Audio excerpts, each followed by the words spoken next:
Hello friend, welcome to another video. My name is Alian Arman and you are watching AA Vlog. So basically Titanic की mystery तो हमने explain की थी, लेकिन आज हम इन्वेस्टिगेशन पे बात करेंगे। तो आप लोगों से दरख्वास्त है कि हमारी वीडियो को एंड तक देखें और हमारे साथ रहे। तो चलते हैं वीडियो की तरफ। टाइटैनिक शिपरेक पर इन्वेस्टिगेशन के दौरान रिसर्चर ने एक अजीब व गरीब चीज़ नोटिस की। समंदर की बॉटम पर शिप का अगला हिस्सा काफ़ी अच्छी कंडीशन में, जबकि पिछला हिस्सा इंतहाई बुरी कंडीशन में, और वो भी 2000 फीट दूर पड़ा था। बेशक 100 सालों तक समंदर की बॉटम में पड़े रहने पर लोहा और स्टील गल सड़ जाता है, लेकिन अगर ये दोनों एक ही शिप का हिस्सा थे और एक ही वक्त में डूबे थे, तो फिर अगले और पिछले हिस्से में इतना ज़्यादा फ़र्क क्यों? रिसर्चर का मानना है एक्सीडेंट वाली रात आइसबर्ग से टकराने के अलावा भी टाइटैनिक के साथ कुछ हुआ था, जिसने उसके पिछले हिस्से को ज़्यादा नुकसान पहुंचाया। सवाल है आखिर क्या? नाज़रीन, 1912 में जिस रात टाइटैनिक के साथ हादसा पेश आया था, वो उस वक्त कनाडा के न्यूफाउंडलैंड से 700 किलोमीटर दूर अंधेरे समंदर के बीचों बीच अकेली मौजूद थी। हादसे के वक्त उसमें टोटल 2240 लोग सवार थे, जिसमें से 1500 लोग अपनी जान गंवा बैठे। वो जिसको अनसिंकेबल कहा जाता था, वो कुदरत की ताकत के सामने देखते ही देखते काली समंदर की नज़र हो गई। इस हादसे की चश्मदीद गवाह आई विटनेस सिर्फ वो लोग थे जो किसी तरह शिप से निकलकर अटलांटिक ओशन के ठंडी पानी में कूद गए थे।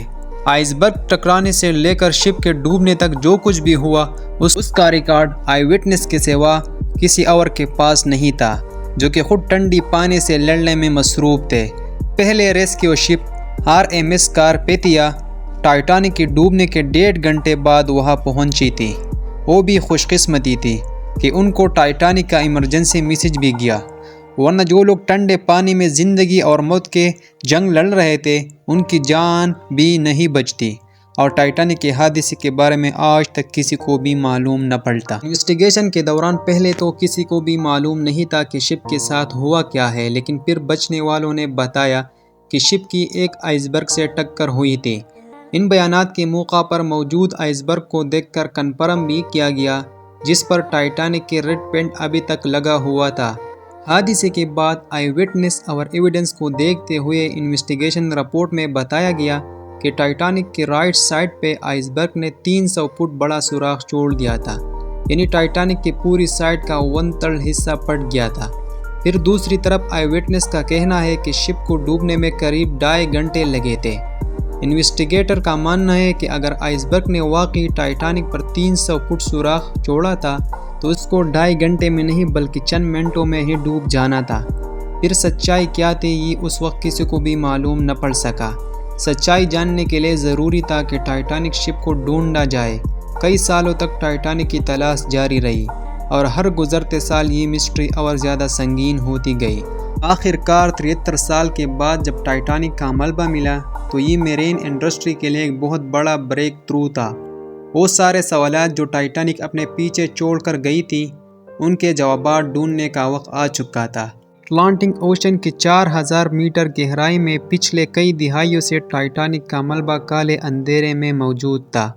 कई एक्सपीडिशन अरेंज की गई, जिन्होंने शिपरेक की लातादाद फोटो कैप्चर की। ओशियानिक एक्सप्लोरर PH नार्शले ने 30 से ज़्यादा मरतबा टाइटैनिक के मलबे का दौरा किया है, लेकिन उन्होंने 300 फुट बड़ा सुराख एक बार भी नहीं देखा। अलबत्ता टाइटैनिक की इस प्रोफाइल फोटो में 30 फुट का ये एरिया जाहिर करता है कि यहाँ पर कोई चीज़ आकर लगी थी। इसका एरिया सिर्फ 11 स्क्वायर फीट्स बनता है, और कैलकुलेशन के हिसाब से देखा जाए तो इसमें से 370 गैलन पानी हर सेकंड में टाइटैनिक के अंदर जमा हो सकता था। इस स्पीड से पानी भरने का मतलब है कि पूरी शिप में पानी टोटल 2.5 घंटे में भरा होगा, और आई विटनेस के मुताबिक टाइटैनिक को डूबने में भी 2.5 घंटे ही लगे थे। यानी एक मिस्ट्री तो सॉल्व हो गई। टाइटैनिक में 300 फुट का बड़ा सुराख नहीं था, बल्कि सिर्फ 30 फीट बड़ा क्रैक पड़ा था। पर ये अकेले ही एक मिस्ट्री नहीं थी, अभी और भी काफ़ी कुछ जानना बाकी था। टाइटैनिक शिपरेक पर इन्वेस्टिगेशन के दौरान रिसर्चर को ये समझ नहीं आ रहा था कि शिप का अगला हिस्सा, जैसे बाव कहते हैं, और इसके पिछले हिस्से यानी स्टर्न से ज़्यादा अच्छी हालात में कैसे पड़ा है। اور ان دونوں کے درمیان اتنا زیادہ فاصلہ کیوں ہے؟ اس مسٹری کو سلجھانے کے لیے high tech sonar scanning technology کا سہارا لیا گیا۔ آروہز نے ٹائٹینک شپ ریک سائٹ کی لاکھوں فوٹو کیپچر کیے اور پھر ان کو کمپیوٹر گرافک کی مدد سے ایک 3D ماڈل میں کنورٹ کیا۔ اس ماڈل میں وہ تمام ڈیٹیل بھی تھے جن کو نارملی اس گہرائی میں کوئی کیمرہ یا انسان کی آنکھ نہیں دیکھ سکتی۔ ماڈل میں دیکھا جا سکتا ہے کہ 392 فٹ لمبے اسٹرن کے تمام ڈیکس ایک دوسرے کے اندر ایسے گھسے ہوئے ہیں جیسے یہ اسٹیل کی نہیں بلکہ کاغذ کی شپ ہو۔ مختلف پارٹ شپ سے الگ ہو کر آس پاس بکھرے ہوئے ہیں۔ صرف اس میں لگے دو کسی گھر کے ساتھ جتنے بڑے انجن ہے جو اس کے ساتھ جڑے ہوئے ہیں۔ اسی ماڈل میں ایک اور اہم اشارہ بھی چھپا ہے، وہ اشارہ جو اس ٹرن کی اس حالت کے بارے میں بتا رہا ہے۔ 110 سال پہلے اس ٹرن جب اوشن فلور سے آ کر ٹکرایا، اس کے نشانات آج تک یہاں چھپے ہوئے ہیں جن کو صرف 3D ماڈل کے ذریعے ہی دیکھا جا سکتا ہے۔ ان نشانات سے ظاہر ہوتا ہے کہ اس ٹرن جس وقت اوشن فلور سے ٹکرایا تو وہ اینٹی کلاک وائز گھوم رہا تھا۔ سائنسدان ان نشانات سے اندازہ لگا سکتے ہیں کہ اس ٹرن اس وقت 80 کلومیٹر پر ہاور سپیڈ سے پانی کے اندر جا رہا تھا۔ شپ کا پچھلا حصہ جب اتنی سپیڈ سے پانی کی گہرائی میں جا رہا تھا تو پانی سے پیدا ہونے والے سورسز نے شپ کے لوز پارٹ کو اکاڑ دیا، اور وہ جب 4 کلومیٹر نیچے اوشن فلور سے ٹکرایا تو اس کے سارے ڈیکس ایک دوسرے کے اندر دس گئے۔ دوسری طرف جیسا کہ آپ دیکھ سکتے ہیں کہ باؤ سیکشن فرنٹ سیکشن کی ڈیزائن سے ہائیڈرو ڈائنامک ہے، یعنی یہ پانی کو آسانی سے کاٹ سکتا ہے، ٹھیک اسی طرح جیسے شپ پانی پہ فلوٹ کرتے وقت پانی کو کاٹ کر اپنا راستہ بناتی ہے۔ یہی وجہ ہے کہ باؤ سیکشن اس ٹرن کے مقابلے میں نہ ہی روٹیٹ کر رہا تھا اور نہ ہی پانی کے فورسز ڈائریکٹلی اٹیک کر رہی تھی۔ آخر کار 110 سال پہلے ہونے والی حادثے کے ایک اور مسٹری کو بھی سلجھایا گیا، لیکن ایک سوال بھی ہے جس کا جواب ڈھونڈنا بہت ضروری ہے، وہ یہ کہ ٹائٹینک شپ دو حصوں میں کس وقت الگ ہوئی تھی۔ جیسا کہ آپ نے جانا کہ شپ کے دو حصوں میں ٹوٹنے کی خبر آئی وٹنس نے دی تھی۔ سالوں سے یہ مانا جا رہا ہے ٹائٹینک ڈوبنے سے پہلے دو حصوں میں ڈیوائیڈ ہو گئی تھی۔ یہ خبر کافی حد تک سچ بھی ہے، لیکن یہ پورا سچ نہیں ہے۔ جب باؤ سیکشن میں پانی بھر گیا تو وہ پانی کے اندر چلا گیا، جس کی وجہ سے اسٹرن سیکشن کا پورا ویٹ پیوٹ پوائنٹ یعنی سینٹر پر پڑ رہا تھا۔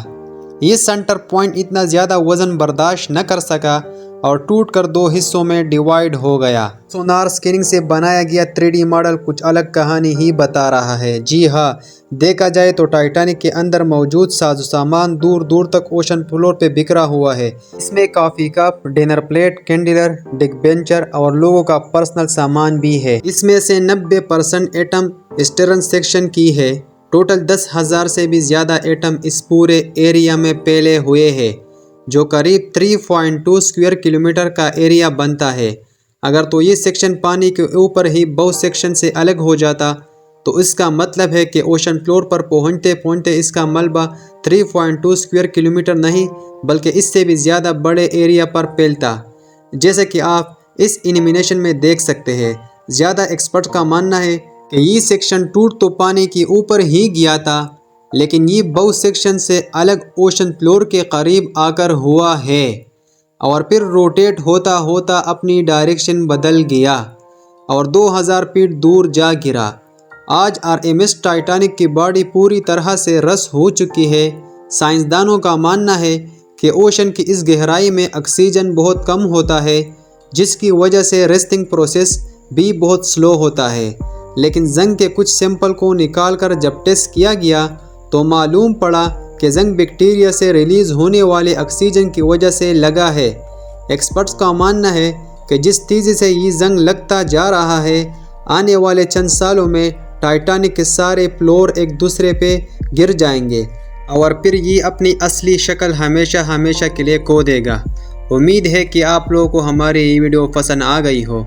اگر آپ لوگوں کو ہماری یہ ویڈیو پسند آ گئی ہو تو پلیز ہمارے چینل کو سبسکرائب کرو، لائک کرو، شیئر کرو اینڈ کامنٹ کرو تاکہ میں سے بہترین ویڈیو آپ لوگوں کے لیے لائے۔ تو انشاءاللہ نیکسٹ پارٹ بھی آئے گا ٹائٹینک کا، تو انشاءاللہ نیکسٹ ویڈیو میں ملیں گے۔ تب تک کے لیے خدا حافظ۔